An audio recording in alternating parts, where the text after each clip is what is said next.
মিরপুর পালপুরের বান্দা বান্দি, আল্লাহর বলিরা সদরের বান্দা বান্দি, আল্লাহর বলিরা মৌলভীবাজার সিলেটের মানুষ, পরে দুনিয়ার মানুষ, তুমিও মাটির মতো হয়ে যাও। যেমন মাটির থেকে রং বেরঙ্গের ফল ফসল উৎপাদিত হয়, তুমিও যদি দিলটাকে মাটির মতো বানাইতে পারো, একটা দুইটা নয়, লক্ষ লক্ষ কোটি কোটি গুণের অধিকারী আল্লাহ আপনাকে বানায়া দিবেন। জাযাকাল্লাহ কে চশমম বাজ কর দি, জাযাকাল্লাহ কে চশমম বাজ কর দি, মোরা বাজান জাগমরাজ কর দি। ও বন্ধু আমার, কিছু মানুষের কথার মাধ্যমে অন্তর্দৃষ্টি পরিষ্কার হয়ে যায়। এমনিতেই আল্লাহর ভাল্লাভ মার কাছে যায়, মা আপনি তো আমাকে সব সময় গুনাহমুক্ত জীবন গঠন করার জন্য ওসিয়ত করেছেন। ইদা সাকানাল গাদিরু আলা সাফাইন ওয়াজান্নাব আইয়ুহাররিকাহুন নসীমু, বাদাত ফীহি السماء بالامتراء كذاك الشمس تبدو والنجوم كذاك قلوب أرباب التجلي يرى في صفوك الله العظيم। আল্লাহর বান্দা বলেন, মন নদীর পানি অগ্রহায়ণ মাসের শেষ, পৌষ মাসের শুরু, মাঘ মাস, এই মাসগুলোতে মন নদীর পানি স্থির থাকে, গাঙ্গের পানি স্থির থাকে, বিভিন্ন খাল বিল নদ নদী নালার পানি স্থির থাকে, পুকুরের পানিও স্থির থাকে। আল্লাহর বান্দা বলেন, এরই বন্ধু আমার, তোমার খালের, তোমার বীরের, তোমার হাওরের, তোমার বাউরের, তোমার নদী নালার পানি যদি স্থির থাকে, তোমার পুকুরের পানি যদি স্থির থাকে, এবং পানি যদি স্বচ্ছ হয়, পানি যদি স্বচ্ছ হয়, পানি যদি পরিষ্কার হয়, ওই পানির কাছে যখন যাবেন, পানির কাছে যাওয়া মাত্রই পানির দিকে তাকালেই কি দেখা যাবে? দরবাগারা কে সুবদ সর সবজে সাগ, দরবাগারা কে সুবদ সর সবজে সাগ, খাক সুতা গুলবরু বেদ রঙ্গ রং, খাক সুতা গুলবরু বেদ রঙ্গ রং। আল্লাহর বান্দা বলেন, পাথর তো হয়ে দেখেছো, পাথর থেকে তো কোনো জিনিস কোনোদিন ফলে নাই। মাটি হয়ে দেখো না, মাটি হয়ে দেখো না, এই দুনিয়াতে মাটি থেকে কত রঙের ফল আর কত রঙের ফসল উৎপাদিত হয়। আল্লাহর বলি গো, মিরপুর পালপুরের বান্দা বান্দি, আল্লাহর বলিরা সদরের বান্দা বান্দি, আল্লাহর বলিরা মৌলভীবাজার সিলেটের মানুষ, পরে দুনিয়ার মানুষ, তুমিও মাটির মতো হয়ে যাও। যেমন মাটির থেকে রং বেরঙ্গের ফল ফসল উৎপাদিত হয়, তুমিও যদি দিলটাকে মাটির মতো বানাইতে পারো, একটা দুইটা নয়, লক্ষ লক্ষ কোটি কোটি গুণের অধিকারী আল্লাহ আপনাকে বানায়া দিবেন। এই দুনিয়ার সব শ্রেণী পেশার মানুষ আপনার মাধ্যমে উপকৃত হতে পারবে, কেন আপনি তো মাটি হয়ে গেছেন। মাটির থেকেই তো ফল ফসল উৎপাদিত হয়। মাটি কি কোনোদিন বলল আমি আর পারবো না? বলছে কোনোদিন? আপনি যাই দিছেন তাই তো আপনাকে ফেরত দিছে। কোনোদিন তো মাটি বলল না আমি আর পারবো না। তো মাটি হয়ে যান না একবার। পাথর থেকে তো কিছুই উৎপাদিত হয় না, মাটির থেকে তো সব কিছুই উৎপাদিত হয়। তো দিলকে পাথর বানাও না, মাটি বানাও, আল্লাহ তাআলা হাজারো গুণের অধিকারী আপনাকে বানায়া দিবেন। সুবহানাল্লাহ। মেরে মোহতরম হাজরিনে কেরাম, যে কথাটা বলছিলাম, আল্লাহ রাসূল সাল্লাল্লাহু আলাইহি ওয়াসাল্লাম তার জন্য দোয়া করলেন, আল্লাহুম্মা তাকির কলবাক, আল্লাহ পাক তার অন্তরটাকে পবিত্র বানায়া দেন, ওয়া হাসিন ফারজা, তাকে সতীত্ব দেন, সতীত্ব দেন, সতীত্ব দেন। আল্লাহ তাআলার কাছে দোয়া করলেন, ও মালিক ওয়াগফির যামবা, তার জীবনের সব গুনাহ আপনি মাফ করে দেন। সাহাবী বলেন, নবীজি গো, আমি আগে বুঝতে পারি নাই, এমন ভাবে তো চিন্তা করি নাই, ওয়াদা করলাম আর জীবনেও এই গুনাহ তো দূরের কথা, মানুষের কষ্ট হয় এমন কোন গুনাহের দেখে জীবনেও আমি পা বাড়াবো না। সুবহানাল্লাহ। মনটাকেই রাসূল চেঞ্জ করে দিয়েছেন, পরিবর্তন করে দিয়েছেন। এটাই ওয়াজ, এর মাধ্যমেই ওয়াজের কারণে এটাই হয়, মানুষের দিল পরিবর্তন হয়। আর দিল যদি পরিবর্তন না হয় তাহলে কাজ হবে না। আরে ভাই, দিলের পরিবর্তনটাই সবচেয়ে জরুরি। আল্লাহ তাআলা যাদেরকে এমন একটা দিল দিয়েছেন যে দিল সবকিছু গ্রহণ করতে পারে। কিছু দিল তো এমন লা ইয়ারিফু মা'রুফান ওয়ালা ইউনকিরু মুনকারাম। আল্লাহ রাসূল বলেন কিছু দিল এমন সব কিছু তার দিলে ঢুকে।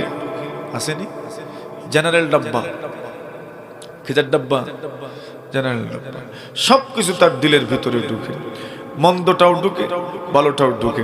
আর কিছু দিল এমন আছে ফিতনার এটা কবুল করেই না, ওটা থেকে দূরে থাকে দূরে থাকে দূরে থাকে দূরে থাকে দূরে থাকে, আর সব সময় ভালো পথ চলে। আল্লাহু আকবার বলেন।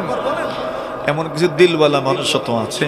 রাসূল করিম সাল্লাল্লাহু আলাইহি ওয়াসাল্লাম বলেন, যদি তোমার দিল ফিতনার মধ্যে পতিত হয়ে যায় আর ফিতনার কারণে দিলটা যদি কালো হয়ে যায়, তবে ওই দিলে কোনো ওয়াজ কাজ করবে না। ওই দিলের অবস্থা হয়ে যাবে উপর করা গ্লাসের মতো, উপর করা বোতলের মতো। আপনি বড় দমকলের 5 দিয়েও যদি পানি ঢুকাইতে চান, মুখটা যদি বন্ধ থাকে অথবা যদি উপর করা থাকে, তবে এই দিকে দমকলের 5 দিয়ে পানি দিলেও জীবনে বোতল ভরা যাবে।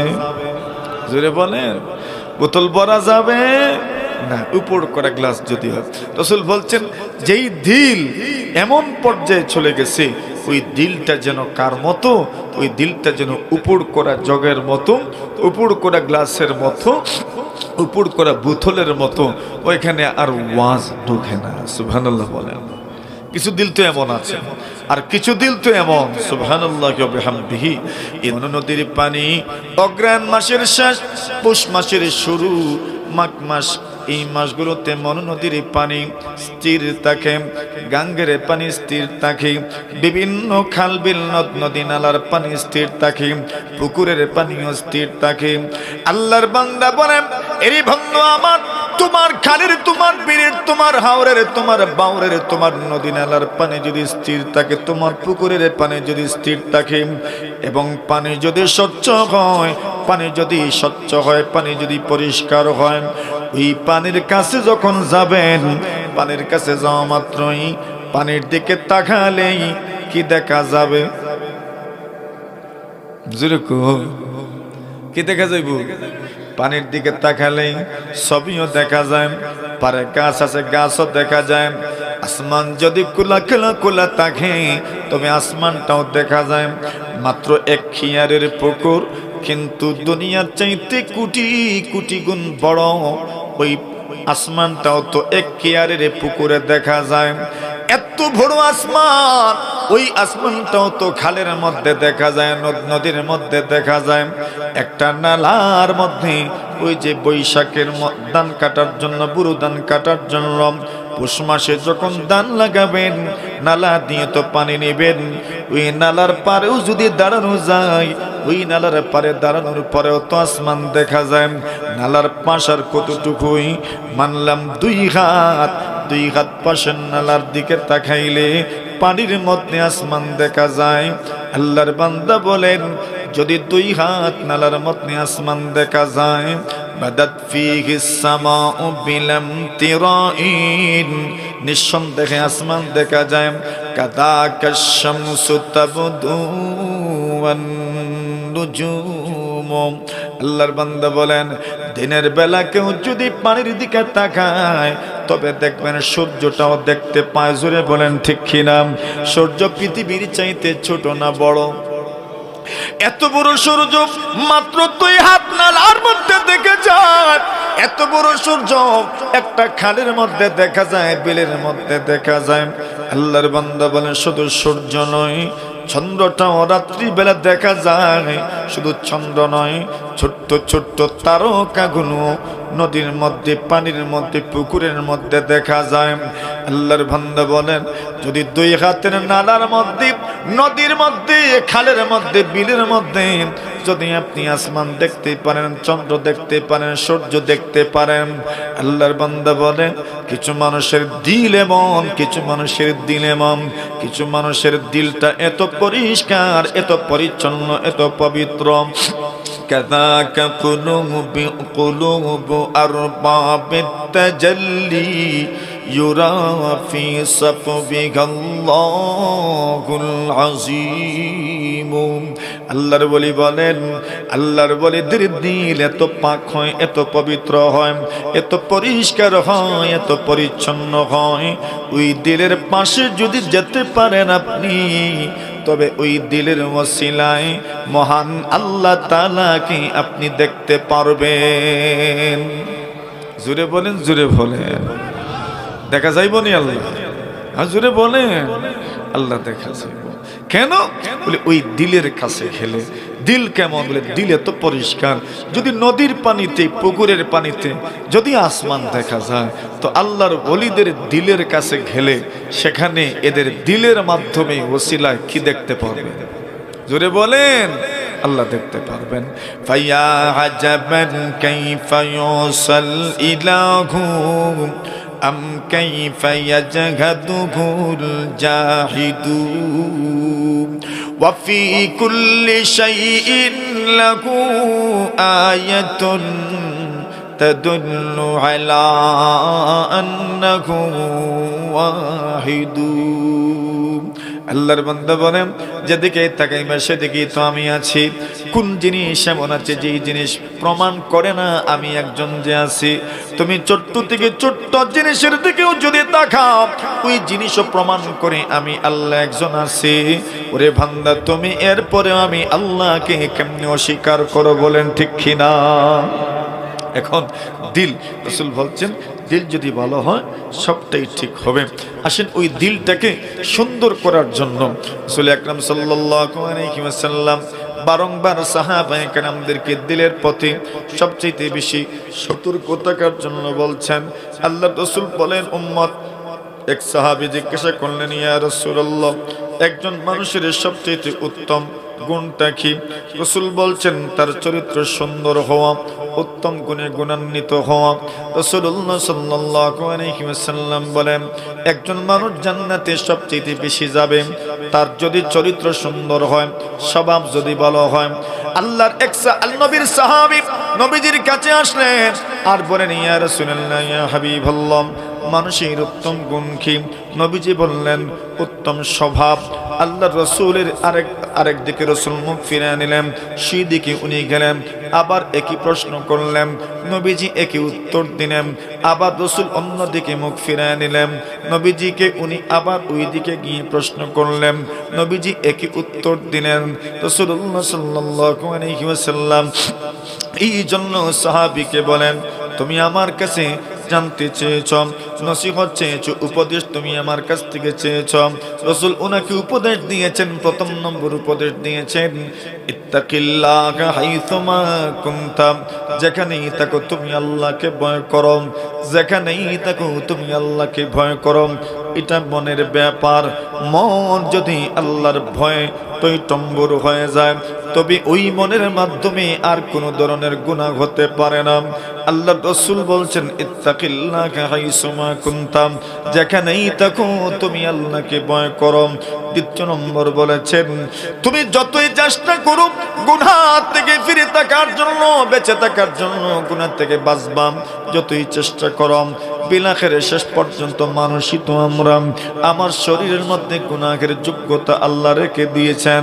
তাও একটা দুইটা শক্তি নয়, আল্লাহ তাআলা অনেকগুলো শক্তি রেখেছেন, যেই শক্তিগুলো আমাকে গুনাহের দিকে নিয়ে যায়। আল্লাহ রাসূল বলেন, ওরে উম্মত, যদি গুনাহ হয়ে যায়, যদি গুনাহ হয়ে যায়, কবিরা গুনাহ তো করবা না, কবিরা গুনাহ তো করবা না, এরপরেও যদি মাঝে মধ্যে হয়ে যায়, তবে তওবা করে নিয়ম। আর সগীরা গুনাহ যদি হয়ে যায় আল্লাহ রাসূল বলছেন তবে তুমি কি করবা? নবীজি বলেন সাথে সাথে তুমি কোন নেকির কাজ করে কুদরত কা তমাশা হে মদিনে কি গলি মে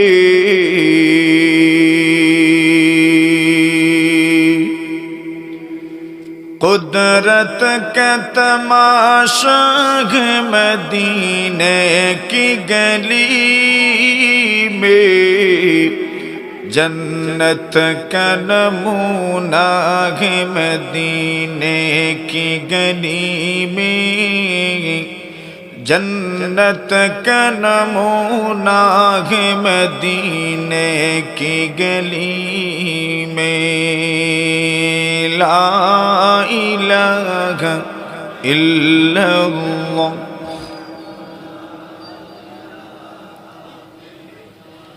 ला इलाहा इल्लल्लाह मुहम्मदुर रसूलुल्लाह।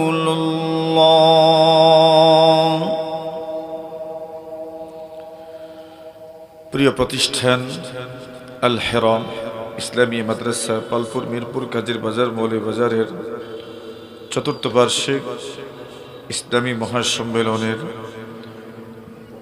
সম্মানিত সভাপতি মুআজ্জাজ মুকাররম হযরত উলামায়ে কেরাম, সর্বস্তরের দিন দরদি ধর্মপ্রাণ মুসলমান ভাইরা, আল্লাহ পাক রব্বুল আলামিনের অসংখ্য অগণিত শুকরিয়া আদায় করছি যিনি মহতে মাহফিলে আপনাকে আমাকে উপস্থিত থাকার তৌফিক দান করেছেন। এজন্য আমরা সকলেই শুকরিয়া আদায় করছি আলহামদুলিল্লাহ। যিনি মাহফিলের মূল টার্গেট আত্মশুদ্ধি, মানুষের ইসলাহ, সংশোধন। আমি আপনি সকলেই সংশোধনের মুখাপেক্ষী। প্রতিটি মানুষ তার জীবনে উন্নতি করে। যখন আপনি এক ধাপ উপরে পৌঁছে যান তখন মনে হয় আগে যেখানে ছিলাম ওটা যেমন কেমন মনে হয়। এটার নামই উন্নতি, এটার নামই সংশোধন। সব মানুষই সংশোধনের মুখাপেক্ষী। জনাবে রাসূলুল্লাহ সাল্লাল্লাহু আলাইহি ওয়াসাল্লাম ওনার কাছে যারা আসতেন বসতেন তাদের আর্থিক উৎকর্ষতার জন্য রাসূল তাদেরকে কাছে টানতেন এবং অন্তর পরিষ্কার হওয়ার জন্য সর্বোচ্চ মেহনত করতেন।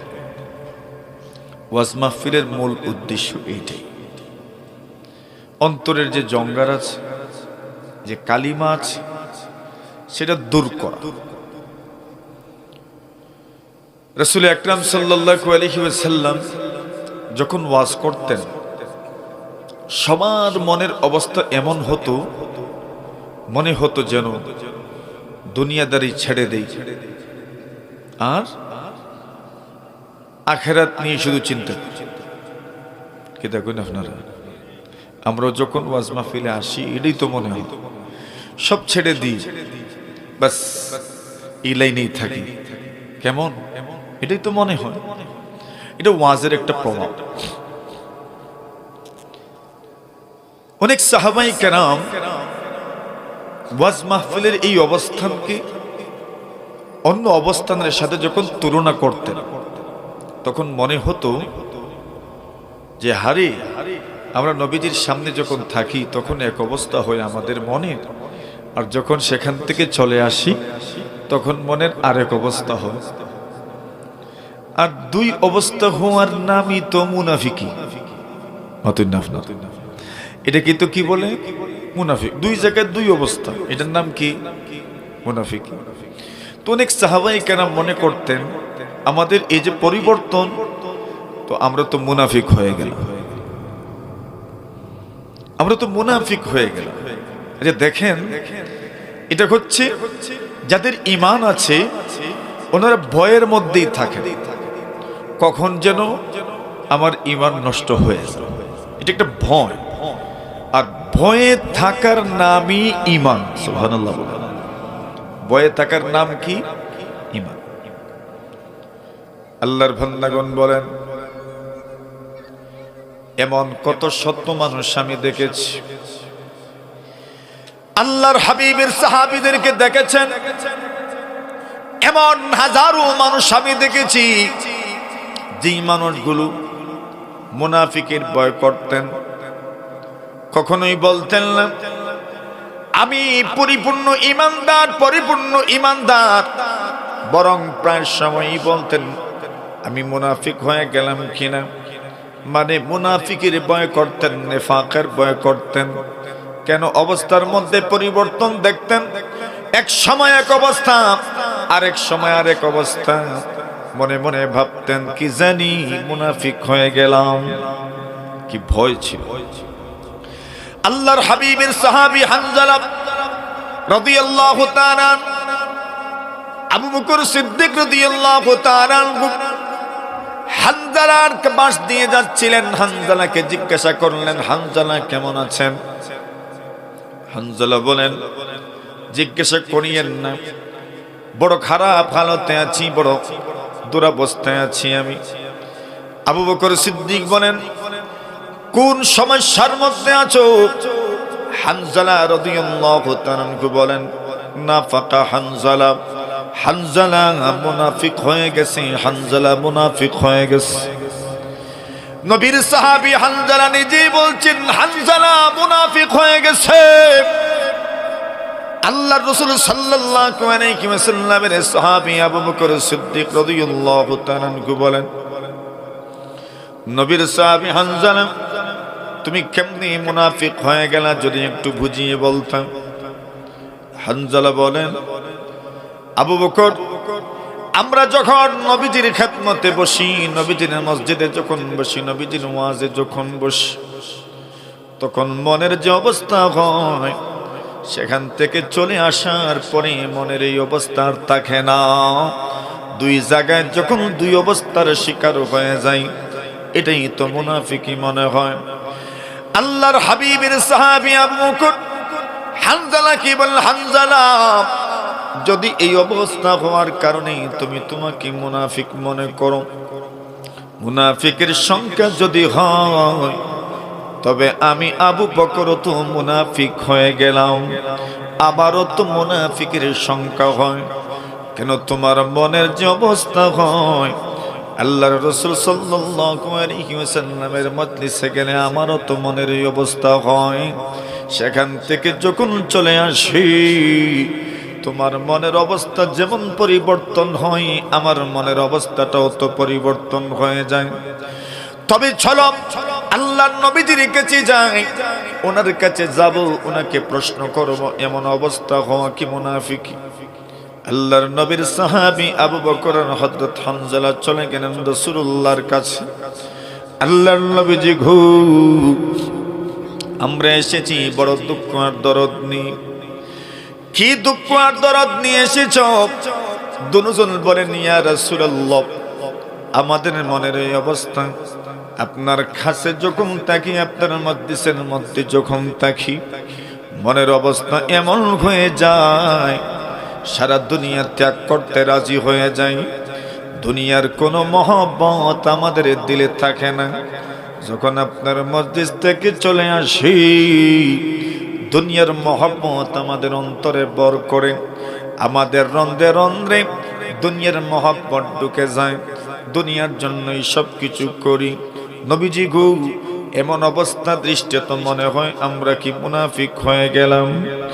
আল্লাহর হাবিব বলেন, আবু বকর, হানজালা শোনো, তোমাদের মনের যে অবস্থা হয়, আল্লাহর হাবিব বলেন এই অবস্থা হওয়াটা স্বাভাবিক।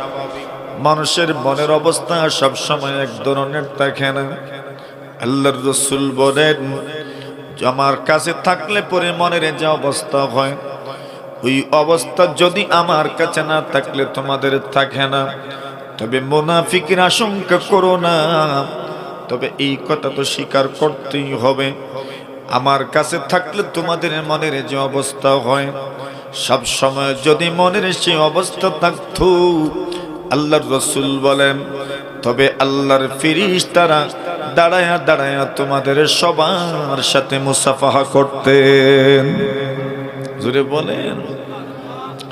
মানে তোমাদের মর্যাদা এত বেড়ে যেত, এই পরিমাণ বেড়ে যেত তোমাদের মর্যাদা, আল্লাহর ফেরেশতারা তোমাদের সম্মানার্থে দাঁড়ায় দাঁড়ায় তোমাদের সাথে মুসাফাহা করতেন। কিন্তু এমন অবস্থা থাকবে না, এই জন্য মুসাফাহাও হয় না। তবে এমন অবস্থার পরিবর্তন কি মুনাফিকি বলা হয় না। তবে মনে রেখো, এমন অবস্থা যদি সর্বদা থাকে, তবে আল্লাহর ফেরেশতাদের মুসাফাহা তোমাদের সাথে নসিব হবে। সুবহানাল্লাহ। ওনারা ভয় করতেন এটা, কখন জানি মুনাফিক হয়ে যায়। আল্লাহর হাবিব বিশ্বনবীজি এই জন্য উম্মতকে বারবার সতর্ক করেছেন, আত্মশুদ্ধির ব্যাপারে সর্বোচ্চ চেষ্টা করেছেন। রাসূলুল্লাহ সাল্লাল্লাহু আলাইহি ওয়াসাল্লাম দূরে ঠেলে দেন নাই, কাছে টেনে নিয়ে এসেছেন। এক সাহাবী রাসূলুল্লাহর কাছে আসলেন আর বললেন, ইয়া রাসূলুল্লাহ, আল্লাহর নবীজি গো, আপনি আমাকে জিনা ব্যভিচারের অনুমতি দেন। নাউজুবিল্লাহ বলেন। আচ্ছা বলেন না, ওটা তো কোনো সভ্য সমাজে কেউ নামই নিবেন, সেখানে রসুলের কাছে গিয়ে উনি অনুমতি চাচ্ছেন। কি মনে করেন স্পর্ধা কি কম না? উনি তো বুঝেই উঠতে পারেন নাই কি বলছেন। কথা বলেন ঠিক না বেঠিক? বলছেন, ইয়া রাসূলুল্লাহ, আমাকে জিনার অনুমতি দেন। আল্লাহর রাসূল সাল্লাল্লাহু আলাইহি ওয়াসাল্লামের সাহাবায়ে কেরাম যখন শুনেছেন রাগান্বিত হয়ে গেলেন। আরে বেওকুফ, তোমার এত বড় স্পর্ধা, যে শব্দটা সমাজে উল্লেখ করা যায় না, সভ্য সমাজে যে কথাটা উল্লেখ করা যায় না, সভ্য সমাজ যে কাজগুলোকে কখনোই মেনে নেয় না, সব যুগে সব শরীয়তে যেটা সর্বদা হারাম ছিল, তুমি এমন একটা ব্যাপারে রাসূলের কাছ থেকে অনুমতি চাচ্ছ, তোমার কি লজ্জা হলো না? লজ্জা করলো না? তোমার কি হায়াও নাই, শরম নাই? আল্লাহর রাসূলের সাহাবায়ে কেরাম উনাকে ধমক দিচ্ছেন। এমন সময় রাসূল বললেন, না না, তোমরা তাকে ধমক দিও না। আল্লাহর রাসূল ওই সাহাবীকে নিজের কাছে টেনে নিলেন। রাসূল বুঝে নিতে পেরেছেন এই লোকটা এত বড় অপরাধের ব্যাপারে আমার কাছ থেকে অনুমতি চেয়ে নিচ্ছে, নিশ্চয় সে অনুভবই করতে পারছে না, উপলব্ধি করতে পারছে না, তার মাথার মধ্যে ওই বিষয়টা এখনো ঢুকে নাই, সে বুঝেই উঠতে পারছে না কোন কথাটা আমার সামনে বলেছে। রাসূলুল্লাহ বললেন, তাকে আমার কাছে ছেড়ে দাও, আমার কাছে তাকে নিয়ে আসো। লোকটা যখন নবীজি সাল্লাল্লাহু আলাইহি ওয়াসাল্লামের কাছে আসলেন, আল্লাহর নবীজির তো গুণ ছিল, মান রাআহু বাদাহাতান খাবাহু, কোন মানুষ যদি হঠাৎ করে আল্লাহর রাসূলকে দেখতো, সাথে সাথে ভয় পেয়ে যেত। ওয়া মান খালাতাহু মারিফাতান আহাব্বাহু, আর কেউ যদি রাসূলকে চিনে জেনে শুনে নবীজির সান্নিধ্য পেয়ে যেত, রাসূলের সাহাবীরা বলেন সাথে সাথেই সে রাসূলকে এমনভাবে মহব্বত করত এবং রাসূলও তাকে এমনভাবে মহব্বত করতেন, মনে হতো যেন এই লোকটাকে রাসূল সবচাইতে বেশি মহব্বত করেন। সুবহানাল্লাহ।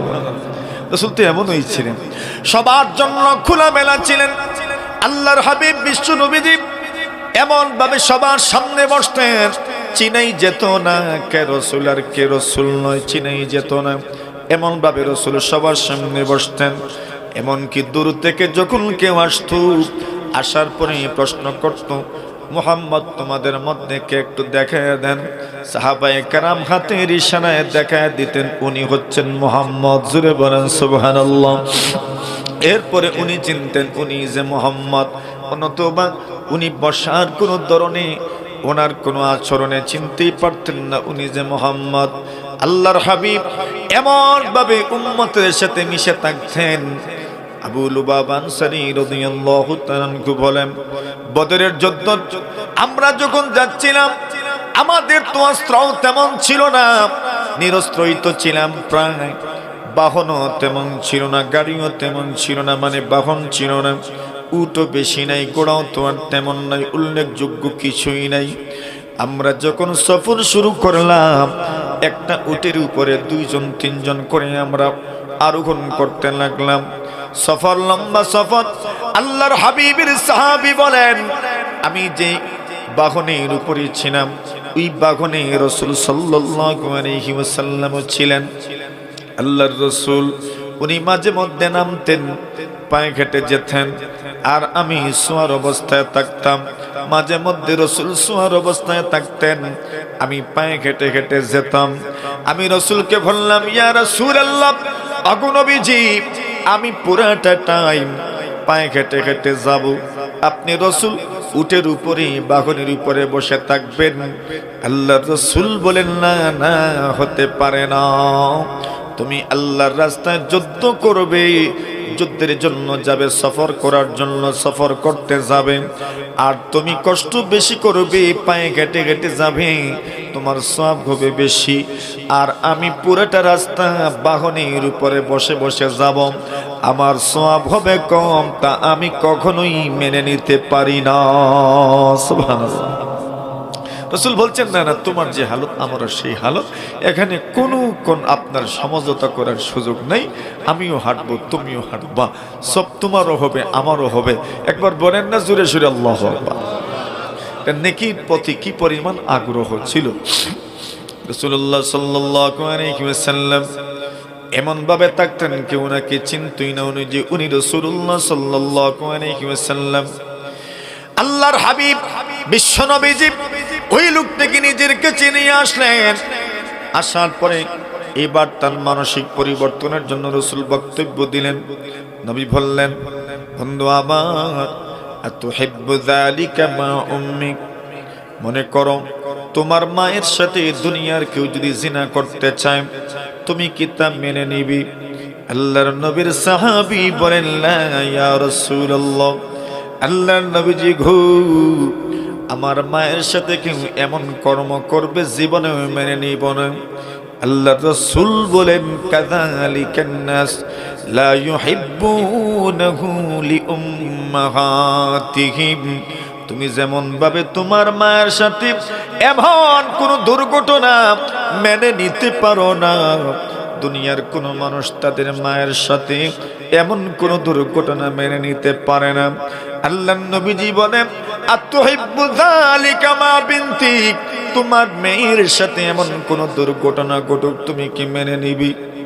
নবীর সাহাবী বলেন, কি বলেন ইয়া রাসূলুল্লাহ, আমার মেয়ের সাথে এমন কোন দুর্ঘটনা ঘটবে আমি জীবনেও মেনে নিতে পারবো না। রাসূল বলেন, কাযালিকান নাসু লা ইউহিব্বুনাহু লিবানাতিহিম, দুনিয়ার কোন বাবা তার মেয়ের সাথে এমন দুর্ঘটনা মেনে নিতে পারে না।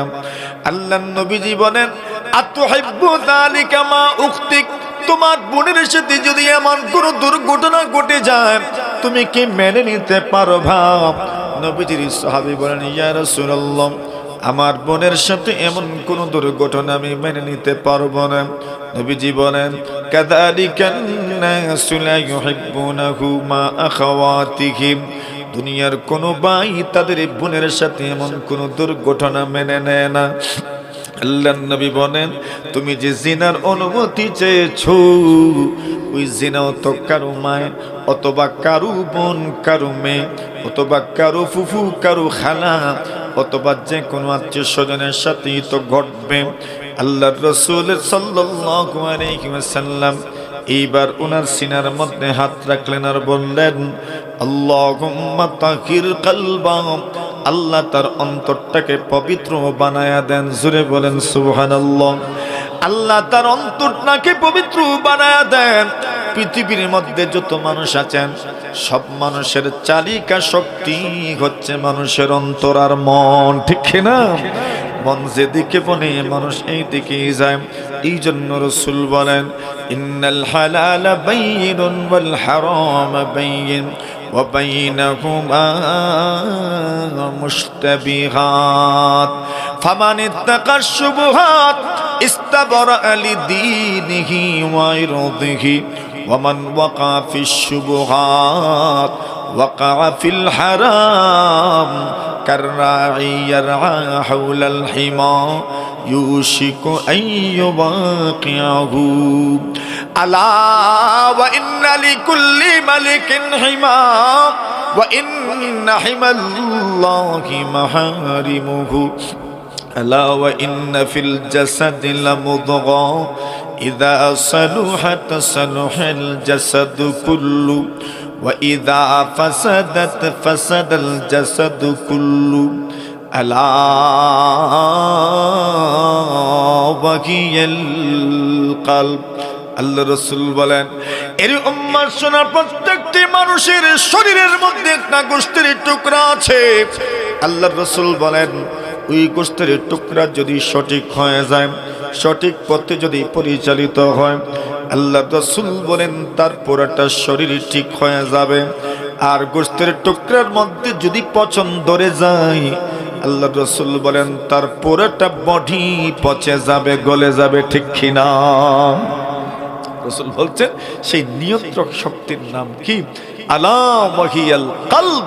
সেটার নাম হচ্ছে, বলেন, কলব। কলব মানে কি? দিল, মন, অন্তর, হৃদয়। রাসূল বলছেন মন যদি ঠিক হয়ে যায়, সবটাই ঠিক হয়ে যাবে। কথা বলেন ঠিক কিনা? মন যদি খারাপ হয়ে যায়, এজন্য বলেন শুধু গুনাহের কথাই তো মন চায়। কোনটা চায়? নামাজ পড়ার মন চায় না, না পড়ার মন চায়? বলেন বলেন, কোনটা মন চায়? আরে ঠিক তো পড়ে। নামাজ পড়ার মন চায় না, না পড়ার মন চায়? না পড়ার মন চায়। রোজা রাখতে মন চায় না, না রাখতে মন চায়? যাকাত দিতে মন চায় না, না দেওয়ার মন চায়? মন তো আমাকে খারাপ দিকে নিয়ে যায়। এই জন্য রাসূল বলেন, ইদা সালুহাত সালুহাল জাসাদু কুল্লু ওয়া ইদা ফাসাদাত ফাসাদাল জাসাদু কুল্লু। শুধু এতটুকুই নয়, এই পৃথিবীর মধ্যেও তো মানুষ এমন সব মানুষের প্রশংসা করে যাদের দিল ভালো, তাদের প্রশংসা করেন। যাদের দিল ভালো নয়, ওই মানুষগুলোর প্রশংসা করলেও কেমনে করে জানেননি? ঠিক আছে রে বউ, কিন্তু তার দিল ভালো নয়। বলে কি বলেন? ঠিক আছে কিন্তু কি না? আরে বলেন না, দিল কি না? ভালো না। আচ্ছা, দিল ভালো না থাকলে দুনিয়াতে অত প্রশংসা পাওয়া যায় না। আল্লাহ রাসূল বলছেন দিল ঠিক তো পুরোটা বডি ঠিক, আর দিল ভালো নয় তো বডি ওই ভালো না। কথা বলেন ঠিক না বেঠিক?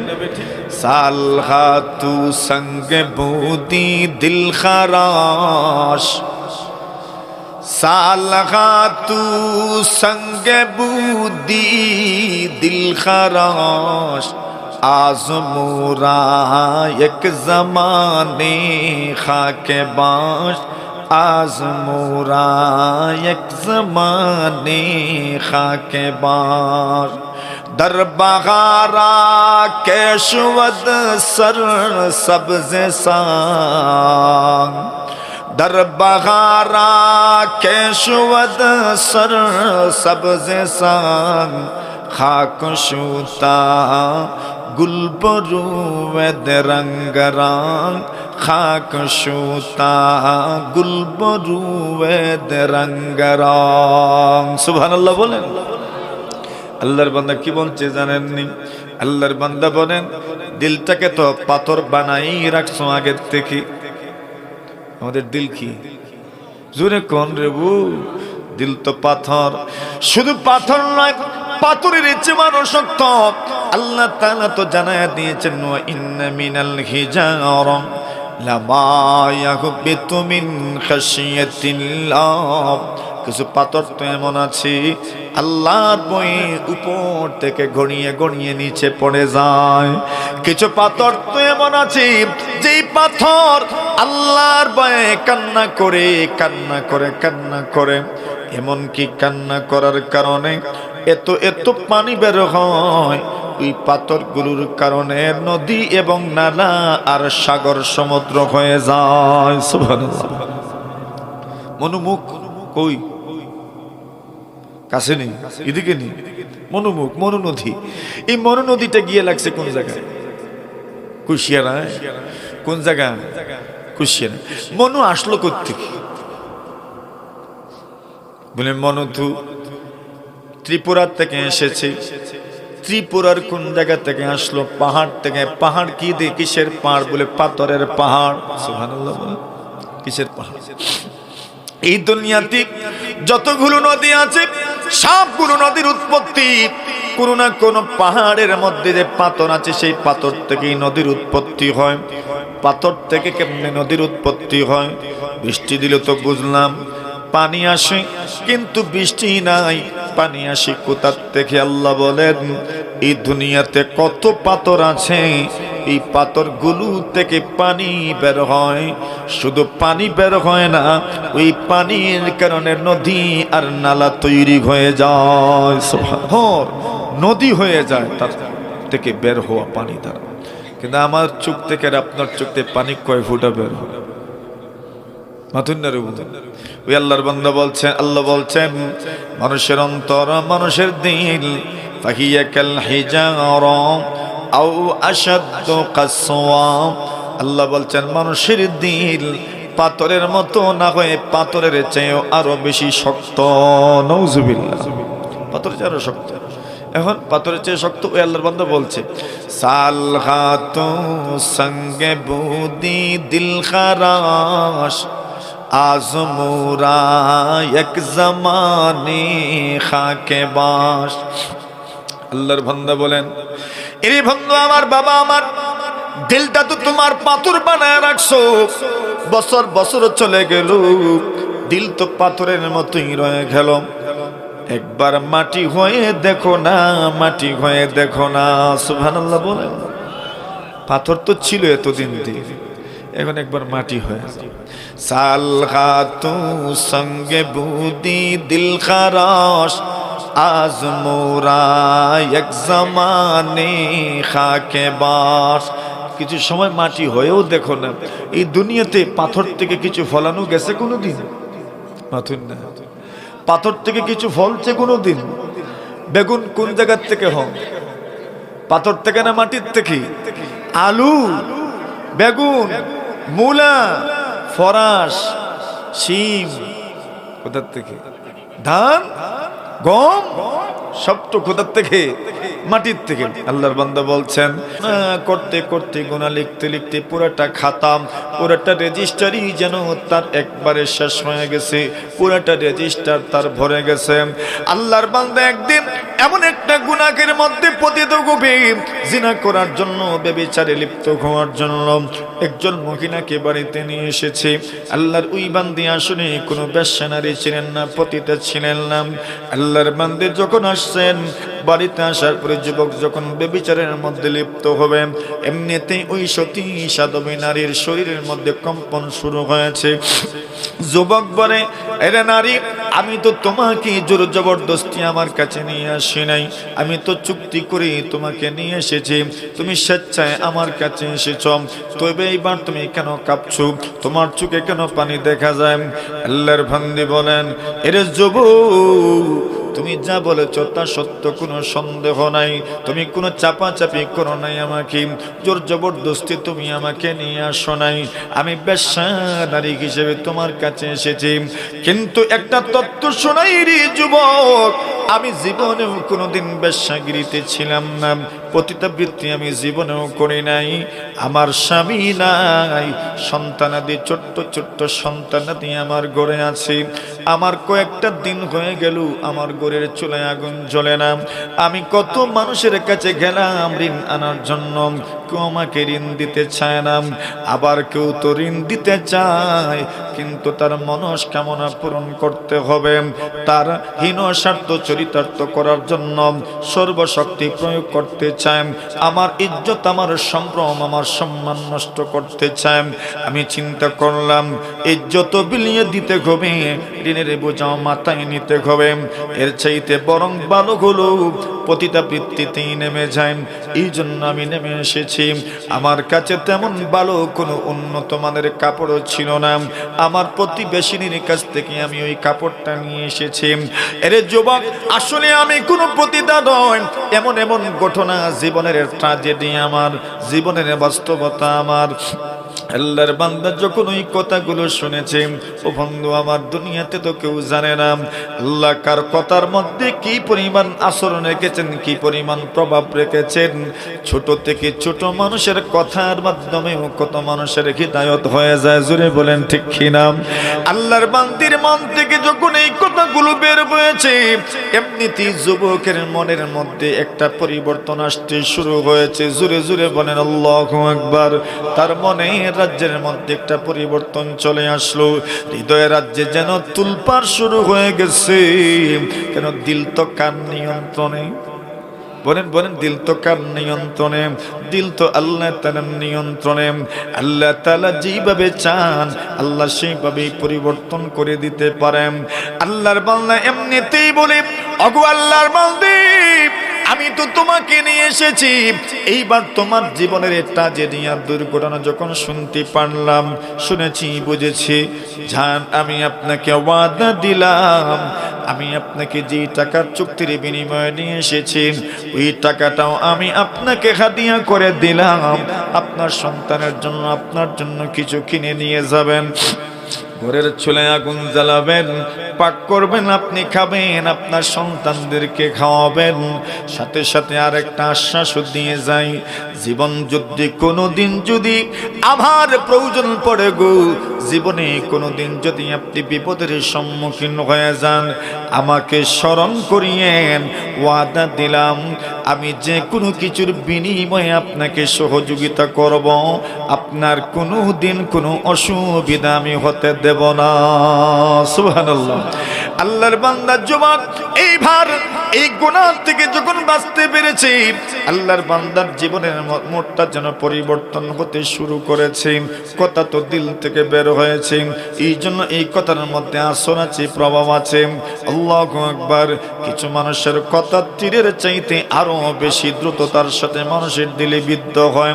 ওই যে মানুষটার কথা তো আপনাদের জানা আছে, কিছু মানুষের কথা তো এমন, এই মানুষগুলোর কথা, এই কথার মাধ্যমে চোখ পরিষ্কার হয় না, সরাসরি অন্তরের দৃষ্টি আল্লাহ তাআলা খুলে দেন।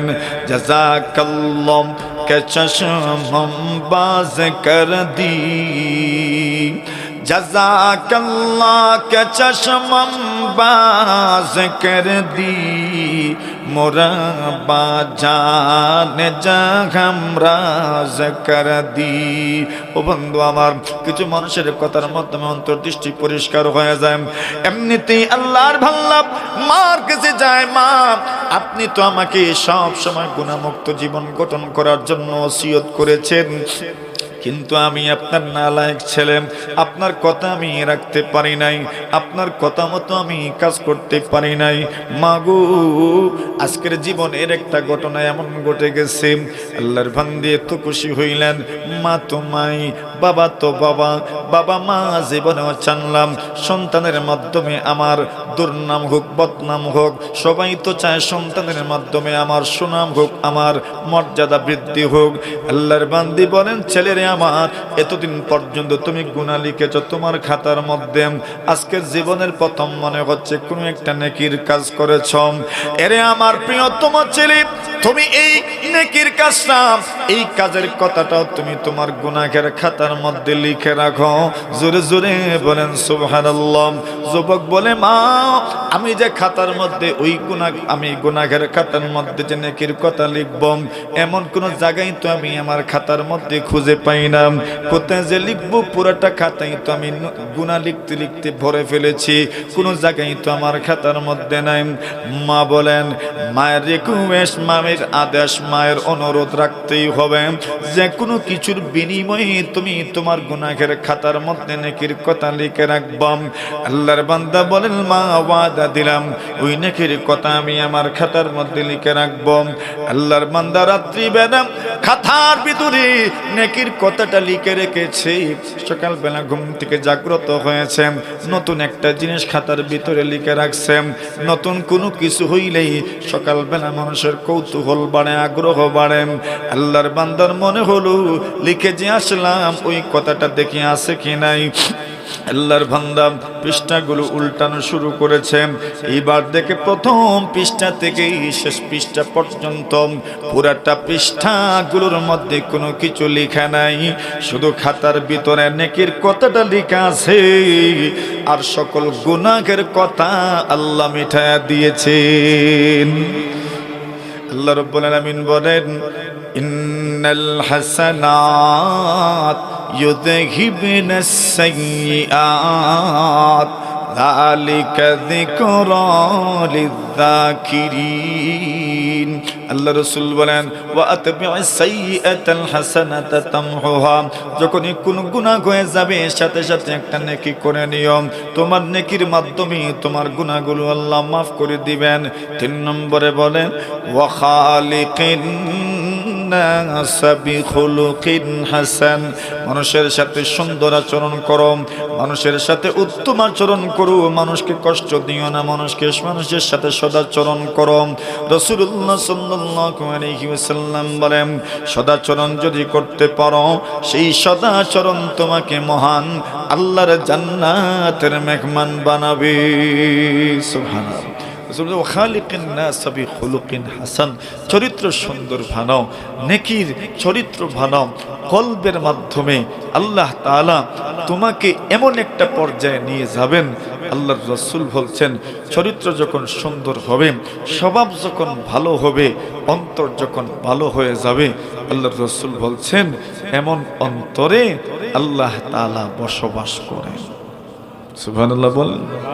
মেরে মহতরম হাজরিনে কেরাম, এটা দিল পরিবর্তন করা দরকার, রবের কাছে দোয়া করা দরকার, আল্লাহ যেন দিল পরিবর্তন করে দেন।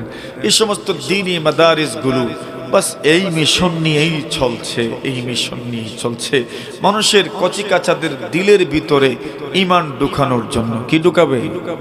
বলেন বলেন, কি ঢুকাবে? ঈমান ঢুকাবে। এজন্যই তো জন্মের পরে কি দেওয়া লাগে? বলেন বলেন, কি দেওয়া লাগে? ডান কানে আজান আর বাম কানে ইকামত দিতেই হয়। কেন? যেন তার দিলের ভিতরে আল্লাহ তাআলার একত্ববাদের দাওয়াতটা পৌঁছে যায়। সুবহানাল্লাহ।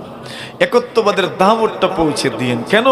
ওই সময় দিলটাকে নরম কাঁচা ঢালাইয়ের মতো ইচ্ছা করলে লিখতে পারবেন, আর একদিন 2 দিন গেলে আর লেখা যায় না। আর যদি একবার লিখে দেন, এরপরে শক্ত হয়ে গেলে আর জীবনে মিটানো যাবে না। এজন্য কচি কাচাদের দিলে আল্লাহর নাম লেখার দরকার আসেনি? বলেন জোরে বলেন, আছে? উঠেন না, কেউ উঠেন না। এটা তো আপনাদেরই মাহফিল, আপনাদেরই মাদ্রাসা। আমি চাই এই প্রতিষ্ঠানকে টিকিয়ে রাখার জন্য আমাদের সবার অংশগ্রহণ করা দরকার।